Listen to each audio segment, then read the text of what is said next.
stamping friends! Welcome to the Joy of Stamping with Rachel. I'm Rachael Coon and it's Fun Fold Friday. Today we're going to be making a fun 3D card using the Harvest Hello stamp set. Go ahead and hold while I flip and we'll get ready to stamp.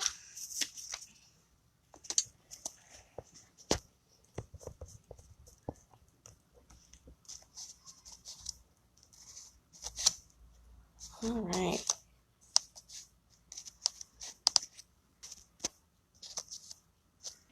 There we go. Oops.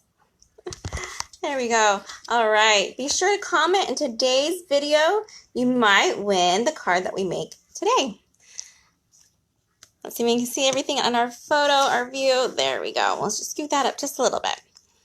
Here is our card you are going to be making. It's this really fun diorama type card. See how it pops up and it's 3D, but the fun thing about this one is that it will fold down flat. So that when we go to put it in an envelope and ship it to someone or hand it to someone, they won't have it have any issues mailing until they open it up, and it'll have that fun 3D effect again. We are using the Harvest Hello stamp set to make this one, and I use this shape here for the apple, the To an A+ Teacher, Welcome Back, and the stem and the leaf for this one. You could also make pumpkins with this one as well, which is fall is just around the corner, and you know it's pumpkin everything season too. So that's one example of that card. Let me go ahead and show you another example that I made recently real quick. It's this really fun diorama. I call it diorama because it's kind of like a 3D kind of look to it. So this one's awesome too. It's for Christmas. It's a nativity one. It stands just upright, but it has that fun window going through it. So that's another example of the exact same fold. So you can do this with a lot of different stamp sets. Our supplies for today are pretty minimum. We have our crumb cake, and it is in a single cut. So it's a 5.5 by 4.25, and I have it scored at 2 places on both sides, at the 1 inch and the 1/2 inch on both sides. And I did the same thing with the Whisper White. I also pre-cut this with my die cutting machine, my Stampin' Cut and Emboss, that just came out and is available to customers on September 1st. I used that machine and I was able to cut out this circle. I was able also to cut out the circle that will go around it. So my secret here is I used 2 of the circle dies and I put them through my die cutting machine at the same time to make a smaller ring. All right, so first what we need to do is go ahead and stamp our crumb cake. And today we are using our Versamark, which is a clear ink. You can kind of see right here. It's a little bit different, and I usually use this for embossing because it's super sticky and it lasts a little bit longer to give you some wiggle room time. But today we're going to use it just to be clear, and I use that also on my apple, my leaf, and my stem. And we're going to stamp the Welcome Back all over the place. And there's no rhyme or reason to this. And some will even be covered up, so it won't matter as much. Get that there.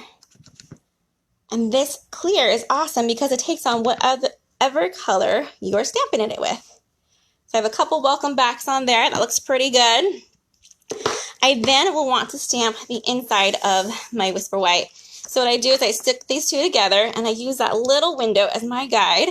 And I'm going to take my saying To an A+ Teacher, and I'm going to stamp that up in my garden green. Tap that through and go right there in the center. There we go. I wiggled my cardstock, but the bottom was just fine.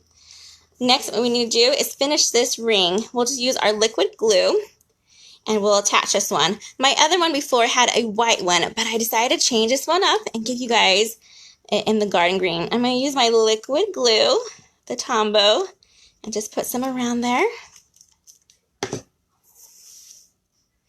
And then we're going to put that right there. So it covers it up just a little bit and gives us a better framed window.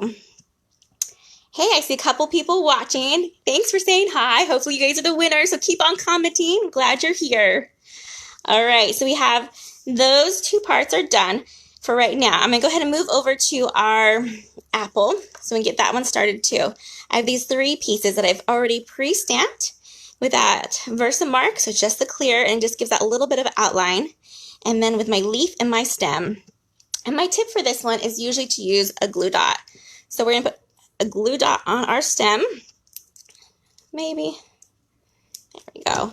And then we're going to put that right behind the back of our apple. So you can't even see where that begins. Right there. Then we're going to take that leaf and we're going to glue dot that one on. I wonder how many of your kids have started school this week and are thinking of some fun teacher gifts. This would be a great set to use for that.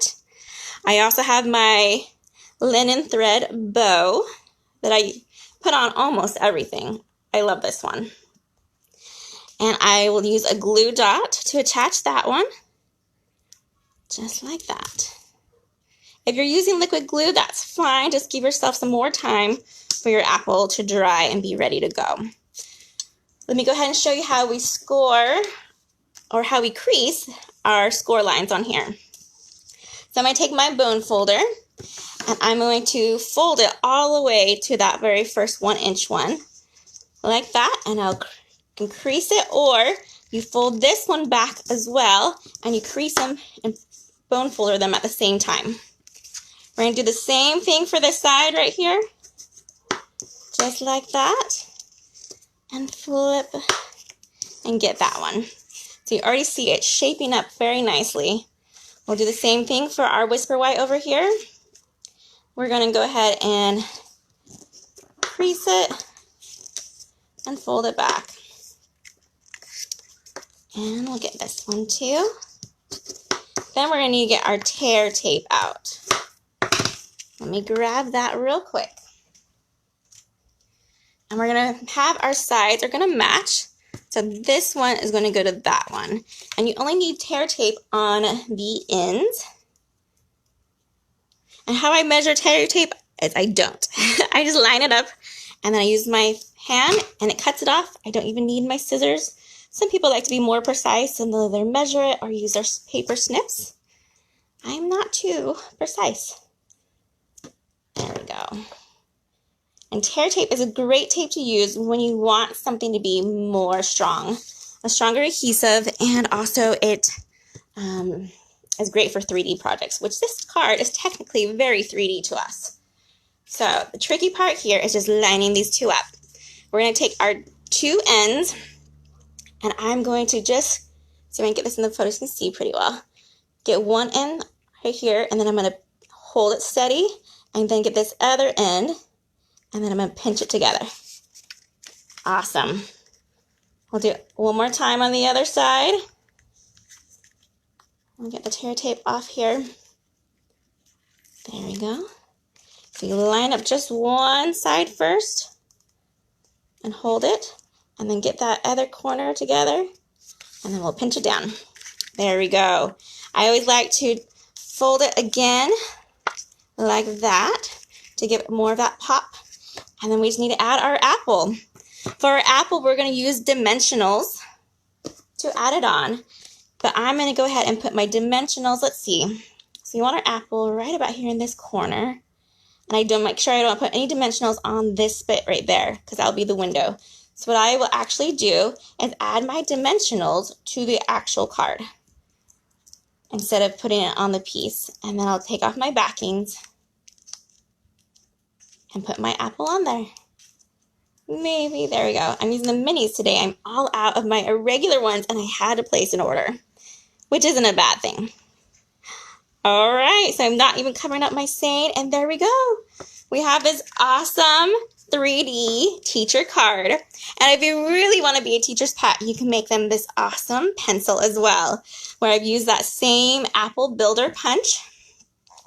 And I've just made an apple, and then I've cut a little slit through so that the pencil can slide in and out. All right, you guys, hope you have a wonderful weekend. Happy stamping, everyone.